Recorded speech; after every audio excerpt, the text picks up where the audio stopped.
existem momentos da vida até alguém com a minha sabedoria do abismo pode se surpreender. E o House of Dragons é um desses. Eu achei por tudo que estava sendo falado que ia ser uma completa desgraça. Mas no final das contas, eu me surpreendi de verdade. Eu acho que vou até começar comentando os positivos. O maior de todos, sem dúvida, é a produção. Obviamente, como esperar de uma produção do mesmo time que produziu Game of Thrones, é uma produção de alta qualidade. Da CG, as roupas, até as armaduras, mesmo quando tu consegue ver que elas são obviamente feitas de plástico, tirando uma ou outra que é bem de fantasia, digamos, várias têm um design bastante realista, os elmos também, as armas principalmente têm um ótimo design prático e tudo mais. O cenário também é todo bem construído e tem um certo ar de grandiosidade, mas tipo, ainda se mantendo um certo nível de realismo e tudo mais, que é típico da série. Outras coisas, tipo, por exemplo, os brasões das famílias e os jipões, que é tipo aqueles panos que eles põem por cima das armaduras para simbolizar, para botar o símbolo das casas deles e tudo aquilo ali, tipo, super realista com a época e tudo mais. O que deveria ser óbvio, considerando a quantidade de dinheiro que é gasto por episódio. A política parece ser interessante, é uma outra marca registrada do Game of Thrones, mas aí nós estamos vendo até como vai ser o desenvolvimento no total. Os diálogos também, a maioria foram bem escritos. Teve até um ou outro momento que, tipo, os personagens até me fizeram ficar investido na história ali, que é raro nas séries de hoje em dia, né? Que são tudo muito mal escritas, muito mal interpretadas. Nem todos os personagens são interessantes ou carismáticos. A maioria dos personagens é bem estabelecida também. Claro, alguns são mais bem estabelecidos que outros, mas os principais players já começaram a se mostrar, digamos. Provavelmente mais personagens vão aparecer ainda, mas tu já tem uma certa caracterização já inicial de cada personagem, o que, mais uma vez, é raro nas séries de hoje em dia. Tu pega a maioria desses escritores dessas séries modernas, nenhum deles se esforça em apresentar o personagem, eles descrevem o personagem. Por exemplo, quando tu quer mostrar que um personagem é inteligente e capaz, tu pega e mostra ele tomando decisões, geralmente interagindo com outra pessoa que seja, digamos, não seja incompetente, para que ele mostre, digamos, a superioridade dele numa determinada área, e tu acaba aprendendo que ele é capaz. Mas muitos dos diálogos hoje em dia são feitos para mostrar, para expressar que alguém é capaz.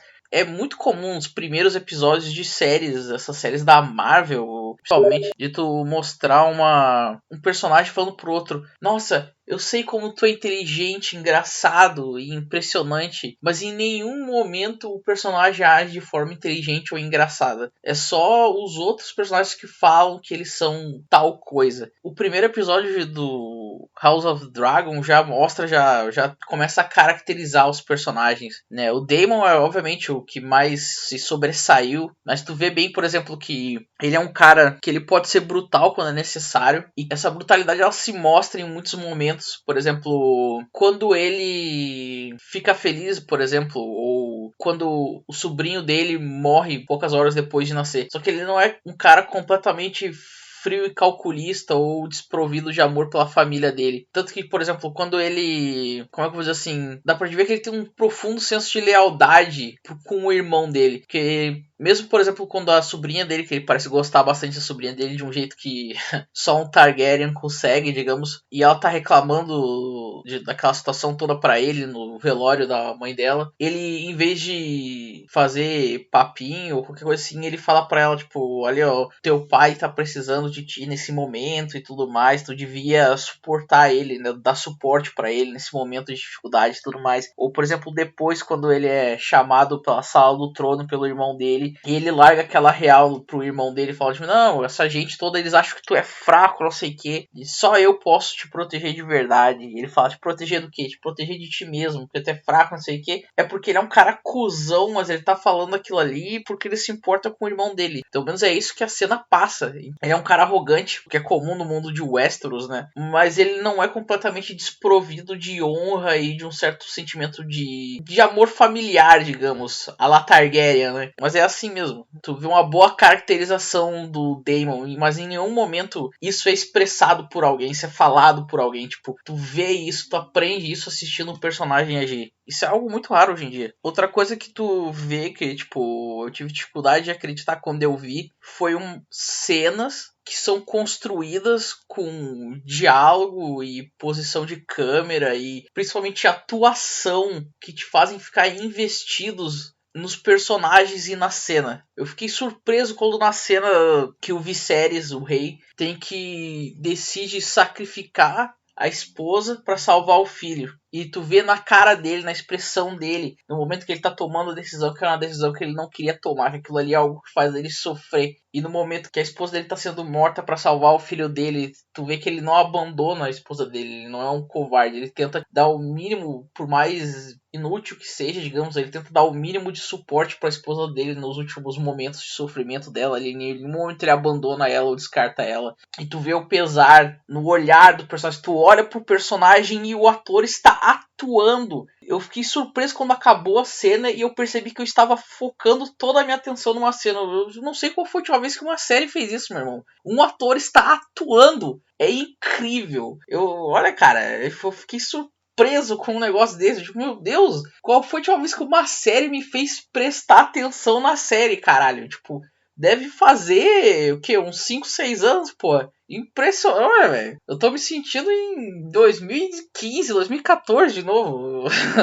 Bom, saindo da boa interpretação, claro, esses são os dois atores que mais roubaram a cena, né? O ator que interpreta o Viserys e que o Damon. Outros atores também foram bons ou decentes em algum nível, outros nem tanto, nem tudo é perfeito. Mas tipo, a maioria dos atores foi pelo menos decente. Mas até pequenos momentos foram interessantes em construir os personagens. Por exemplo, aquele momento logo depois do velório da rainha, que o Lord Hightower lá, a mão do rei, manda a filha dele lá e confortar o rei. Ele dá a entender que é tipo, digamos assim, pra ela aproveitar o momento de fraqueza dele lá pra seduzir ele. E ela, tipo, em vez de fazer isso, digamos assim, ou o que dava a entender que era isso que ele queria que fizesse, ela acaba confortando ele, digamos assim, do jeito que ele precisava, vamos dizer assim. Ele foi a única pessoa que falou que ele precisava ouvir, por assim dizer. Por isso é interessante. E até o momento ali, o jeito que a atriz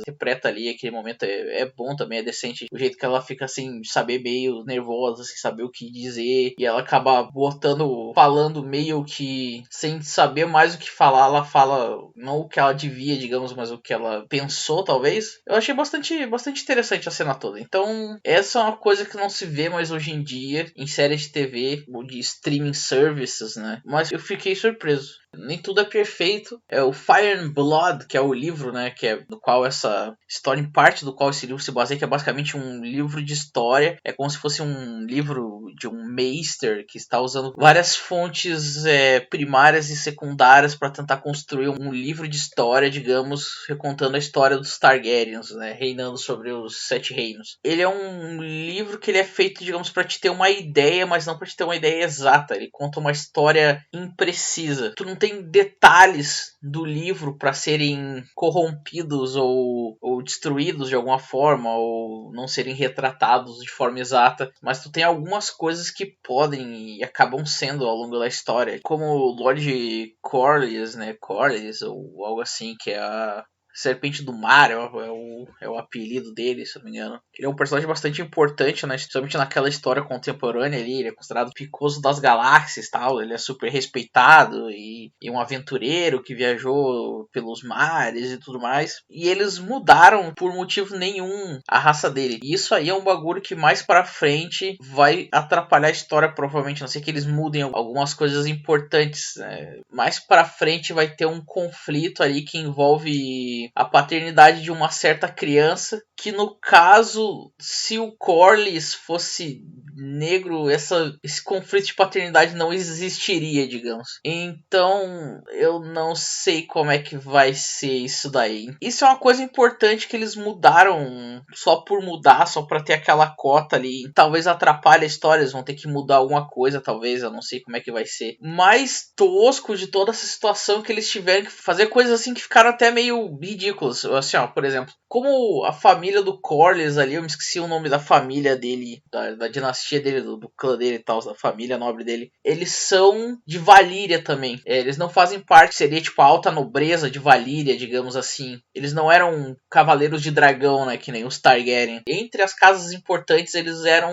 de média para menos importantes, digamos assim. Mas eles ainda eram, obviamente, eles ainda eram cavaleiros de dragão ainda, né? Eles ainda eram... Bom, mas de qualquer jeito, o Corlys, ele é de uma linhagem valiriana também, então é comum que as pessoas da linhagem dele nasçam com o cabelo loiro platinado e com os olhos púrpura dos valirianos. Nem todas as pessoas que têm sangue de Valíria sempre nascem com essas características. Por exemplo, a esposa daquele rei que aparece logo no início, eu me esqueci, o Aerys, ou algo assim, esqueci o nome dele, que é o rei que governou por 60 anos. Se eu não me engano, é a esposa dele, que ela era irmã dele, irmã mais nova dele, e ela tinha o cabelo castanho, eu acho. Acontece raramente, mas o sangue de Valíria geralmente é mais forte, né? Então, tipo, mesmo quando tu não é... um dos parentes não é Targaryen, digamos assim, muitas vezes a criança vai nascer com o cabelo platinado e olho...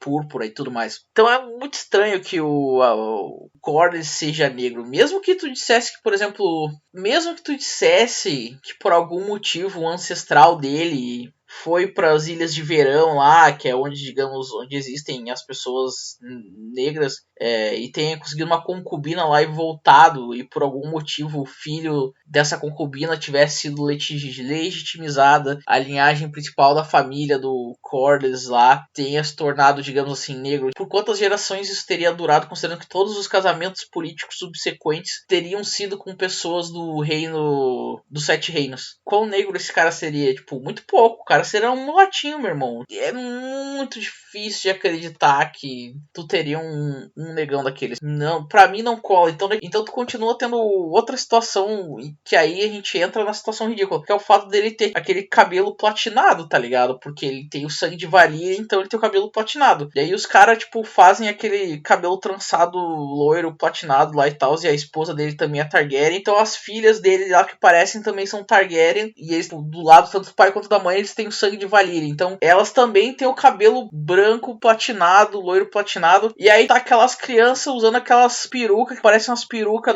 que os nobres franceses do século XVIII usavam. Aquilo ali é tudo muito tosco só pra te poder dizer que tu tem um nobre negro ali. Pra mim, a existência daquilo ali não dá certo. Eu elogiei as armaduras no início, mas o problema é que quanto mais importante é a armadura, digamos, do personagem, ou mais importante é o personagem, parece que pior é a armadura também. Tem esse problema. As armaduras mais simples são as que são mais realistas, mais bem feitas. Você pega, por exemplo, a armadura do Daemon. É muito feia aquela armadura. Pra quem não entende nada de história medieval e tudo mais, vai achar que a armadura dele é foda e tudo mais. Mas ela não funciona. Não funciona. E tem momentos que tu vê que ela é de plástico exatamente porque ela não funciona. Por exemplo, que nem quando ele tá cavalgando, tipo, tem partes da armadura, elas são feitas para serem móveis. Porque como a armadura ela é toda feita de aço, tu tem que ter separações nas partes ali. Na cintura, então tu tem uma parte que vai até a cintura do peitoral ali, e depois da cintura tu tem outra parte. E a armadura do Daemon, a parte que devia só ir até a cintura, ela vai até mais embaixo. Então quando ele tá cavalgando, dá pra te se pausar e parar pra ver. Tem momentos que a armadura se entorta, dá pra te ver que ela é de plástico.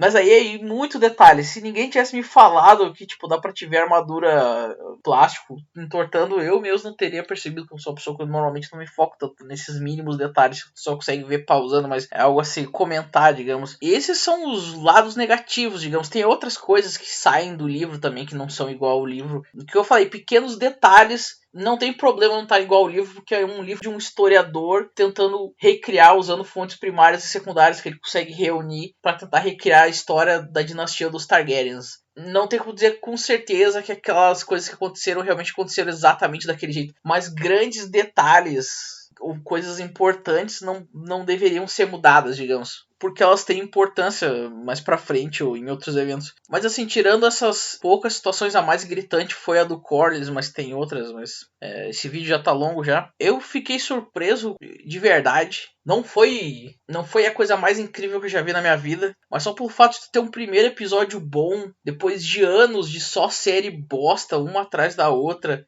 o cara acaba até até ficando surpreso, né, que um bagulho não é uma bosta total. Mas assim, não é um grande primeiro episódio pra entrar na história das séries, assim, tipo, o primeiro episódio do Breaking Bad, ou o primeiro episódio do Game of Thrones, inclusive. Mas é um bom primeiro episódio. Estabelece tudo, características mais importantes dos personagens, que parece que vão ter foco central no conflito, e começa a estabelecer também alguns aspectos já da política e tudo mais, o pequeno conselho e todas essas coisas. Então não é uma série que caiu do céu, abençoada por Deus e tudo que é de melhor no mundo até agora, mas é boa. É boa, o primeiro episódio é bom, por incrível que pareça. Eu achei que eu ia dizer, quando eu vi o trailer, eu achei que isso ia ser uma merda. Mas, como eu disse no início do vídeo, até a minha sabedoria infernal falha às vezes. Então, dou a nota de 7 para esse primeiro episódio. Depois de eu falar tão bem, pode parecer surpreendente, mas como eu falei, é um bom primeiro episódio. O cara acaba elogiando tanto porque tudo que tem saído ultimamente é tão lixo que quando o cara vê alguma coisa boa, o cara até se surpreende, né? Mas é um 7. É bom, é bom. Eu recomendo assistir. E é isso, pessoal. Vai com Deus ou fique e senta no colo do capeta.